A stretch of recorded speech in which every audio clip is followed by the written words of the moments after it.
bara haaraa kanarratti baay'een garaa koo nyaatee jira. Innis maalidhaa naa bilbilamee ture gurbaan na wajjin qindeessu tokko ni jira. Namoota harka qalleeyyii ta'an sirriitti jireenya gadi aanaa jiraatan wanta akka namoota hin qabne babarbaadee kan naa qindeessu gurbaan tokko ni jira.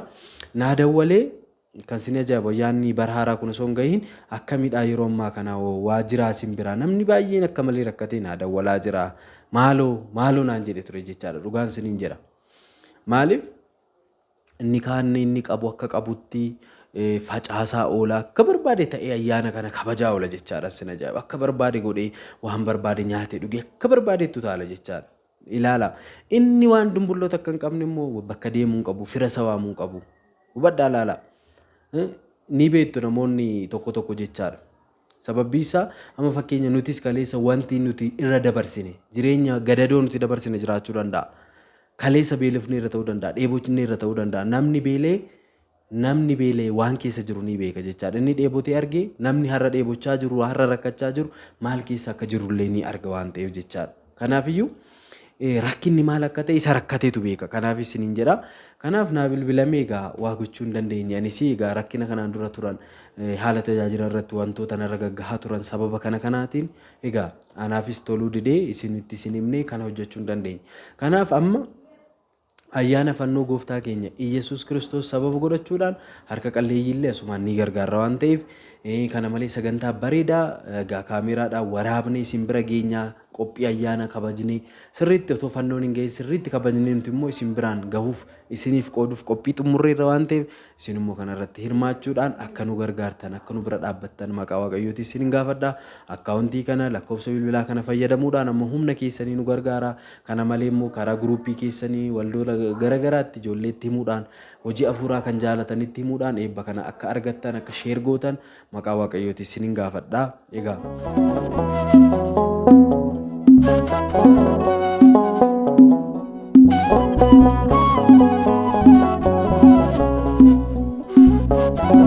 maqaa abbaa kan ilmaa kan hafuura qulqulluu waaqayyo tokko nameen kabajamtootaa fi jaalatamtoota maatiiwwan waaqayyoo ijoolleen haadha keenya qulqulleetti dubroo maariyaam hundumti keessan kiristaanonni lafa jirtan maratti nageenya waaqayyo isiniif haa baay'atu. Akkasumallee amantaa garaagaraa keessa teessanii sanbeetuu bii kan hordoftan obboloonni hundumti keessan nageenyi waaqayyoo lafa jirtanitti isiniif haa baay'atu. Akkam nagaa jirtu. Kun sanbeetuu biidhaa. Sanbeetuu bii sagantaalee garaagaraa qopheessee kan sin biraan gahaa jirudha.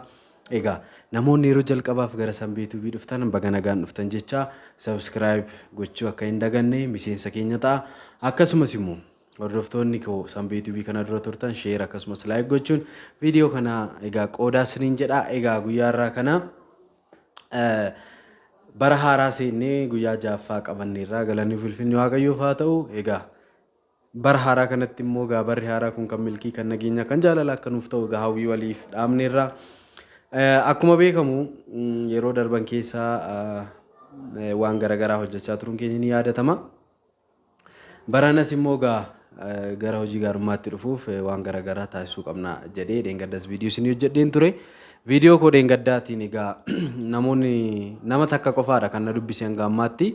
Egaa sanbeetuu bii jala nu jala geera dhugaa dubbachuuf egaa yookaan fuundura keenya kana torban fuundura keenya kana jirutti hojjechuuf sagantaa qindeessinee raawwachuuf jenna waan ta'eef maal dhannisi egaa kana dura isinitti dubbadheera maatiiwwan waaqayyoo. Egaa namoonni beektan ni beektu ayyaanota guguddoo irratti du'aa ka'umsa irratti guyyaa dhaloota gooftaa keenyaa irratti akkasumas bara haaraa irrattis egaa waan guguddaa hojjechaa turreerra. Viidiyoon isaa sanbeetuu bii jala ni jira. Egaa warroota harka qalleeyyii sanbeetuu bii sin faana ta'ee gargaaraa tureera jechaadha. Baran ammoo bifa adda ta'een sagantaa guddaa qopheessuuf karoorfanneerra jechaadha karaa sanbeetuu biitiin. Innis maallaa tajaajiltoota afaan Oromoo tokko ta'uudhaan tajaajiltoota afaan Oromoo wajjin egaa abboota keenyas affeeruudhaan barsiisota garaagaraa faarfattoota iddoo tokkotti taane ayyaana argamuu ifa fannoo gooftaa keenya Yesuus Kiristoos sababa godhachuudhaan sagantaa guddaa wayii egaa asiin kan siniif darbu qophiin ayyaanaa ni hojjetama. Qophiin ayyaanaa kun osoo ayyaanni fannoo hin gahiin kan hojjetamu. San booda ayyaanni fannoo egaa erga gaheen booda egaa gaafa ayyaana fannoo jala bultiisaa siniif gadhiifamu yookaan ganama guyyaa ayyaana fannoo ganama yookaan gaafa jala bultiisaa qophiin ayyaanaa sun qophii ayyaana kana irratti egaa waan garaagaraatu ta'a.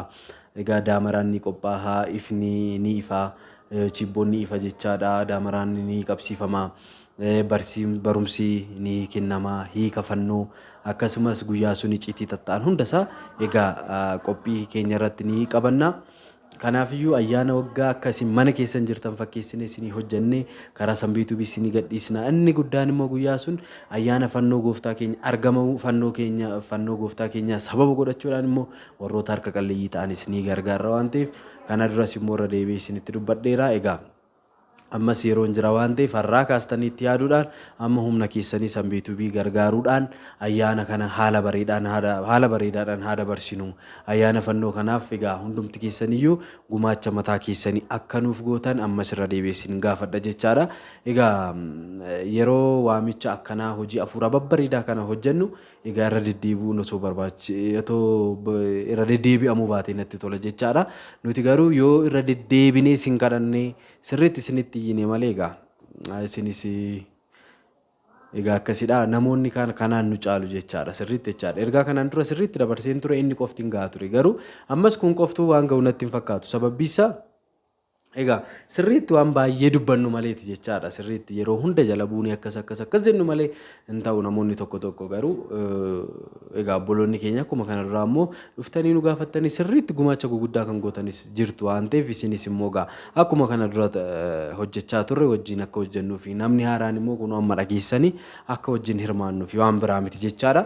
Kanaaf ayyaana fannoo kana sirriitti haala bareedaadhaan akka dabarsinuuf ayyaana argamuu fannoo gooftaa keenya akka nu faana taatanis isiniin jedha.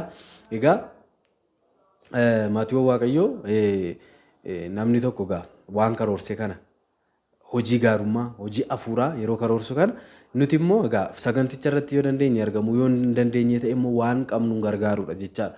Humnaan beekumsaan maallaqa qabnu karaa garaagaraatiin waan ta'eef jechaadha tajaajilli.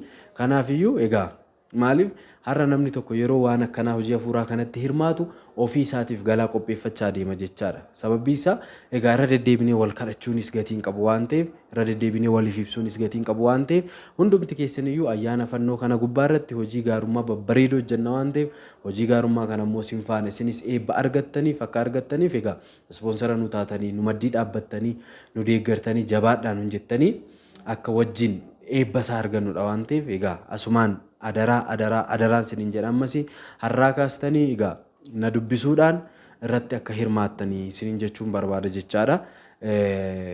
Gatiin qaburra yoo walii deddeebi'aa oolle jechaadha. Egaa ansin ajaa'ibu immoo egaa ayyaana bara haaraa kanarratti baay'een garaa koo nyaatee jira. Innis maalidhaa naa bilbilamee ture gurbaan na wajjin qindeessu tokko ni jira. Namoota harka qalleeyyii ta'an sirriitti jireenya gadi aanaa jiraatan wanta akka namoota hin qabne babarbaadee kan naa qindeessu gurbaan tokko ni jira. Naa dawwalee kan sin ajaa'ibu ayyaanni bara haaraa kun osoo hin gahiin akkamidhaa yeroo ammaa kana waajjiraa isin biraa namni baay'een akka malee rakkatee naa dawwalaa jira.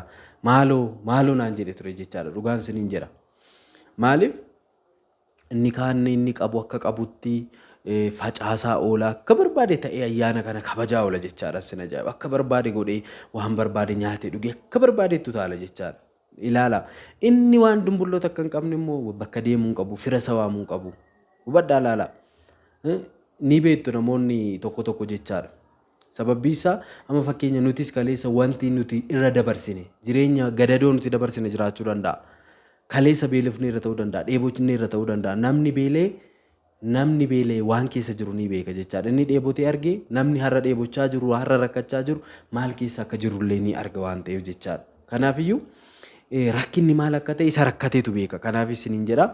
Kanaaf naa bilbilamee egaa waa gochuu hin dandeenye. Anis egaa rakkina kanaan dura turan haala tajaajila irratti wantoota narra gaggahaa turan sababa kanaatiin egaa anaafis toluu didee isinitti isin himnee kana hojjechuu hin dandeenye. Kanaaf amma ayyaana fannoo gooftaa keenya Iyesuus Kiristoos sababa godhachuudhaan harka qalleeyyiillee asumaan ni gargaara waan ta'eef kana malee sagantaa bareedaa egaa kaameraadhaan waraabnee isin bira geenyaa qophii ayyaana kabajnee sirriitti otoo fannoon hin gahin sirriitti kabajnee nuti immoo isin biraan gahuuf isiniif qooduuf qophii xumurreerra waan ta'eef isin immoo kanarratti hirmaachuudhaan akka nu gargaartan akka nu bira dhaabbattan maqaa Waaqayyooti isin hin gaafadha.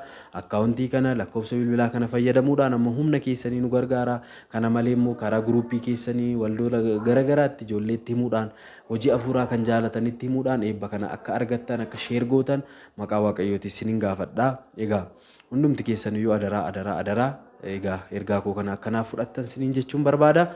Egaa argamuu fannoo gooftaa keenya Yesuus Kiristoos haala gaariidhaan isaan beektuu wajjin ni kabajna waan ta'eef jechaadha. Kanan siniin jedhaa eebba argadhaa siniin jechuun barbaada. Egaa walumaa galatti egaa barri haaraa kun ganaadha. Ji'a fulbaanaa keessa jirra. Egaa fuuldura keenya ayyaanni fannoo jira, irreechi jira, ayyaanni gurguddaan kun ni jiru. Egaa isas wajjin ni kabajna jechaadha. Galatooma ulfaadhaa kabajamaa bakkuma jirtan maraatti arjummaaf dhiifamni waaqa keenya araarsummaan dubroo Maariyaam eegumsi ergamootaa kadhannaan qulqullootaa jaalalli duuka butoota hunduma keessan faana haa ta'u. Egaa waaqayyo bakka baastanitti isiniif haa kennu warroonni irratti hirmaachuu barbaadanii bakka rakkattanitti waaqayyo rakkina keessan isinii haa baasu. Akkasumas dubroon Maariyaam araarsummaa isheetiin isin haa eegdu. Hirinaaf dhiphina gola dookumaas kan hubatte haati keenya kan keessanis kan hunduma keenyaa hubattu jaalalli yeroo hunda akka jaalala duuka butoota walaa jaalannu walaa kabajnu waaqayyo bara jireenya keenya haa eebbisu badiif cubbuu keenya akka bishaan darbee nurra haa dabarsu. Nagaataa ulfaadhaa kabajamaa irra deebiidhaan barri kun kan nagaa kan jaalalaa kan tokkummaa kan waan nuti barbaannu osoo hin taane waan nu barbaachisutti argannu waaqayyo nuuf haa taasisu. Galatooma ulfaadhaa kabajamaa isiniin jechuun barbaada. Kana malee san beektuuf subscribe godhaa daraa share godhaa subscribe godhaa miidiyaa kana walumaan guddifachuu qabna. Egaa waaqayyo isin faana haa ta'u. Nagaataa galatooma.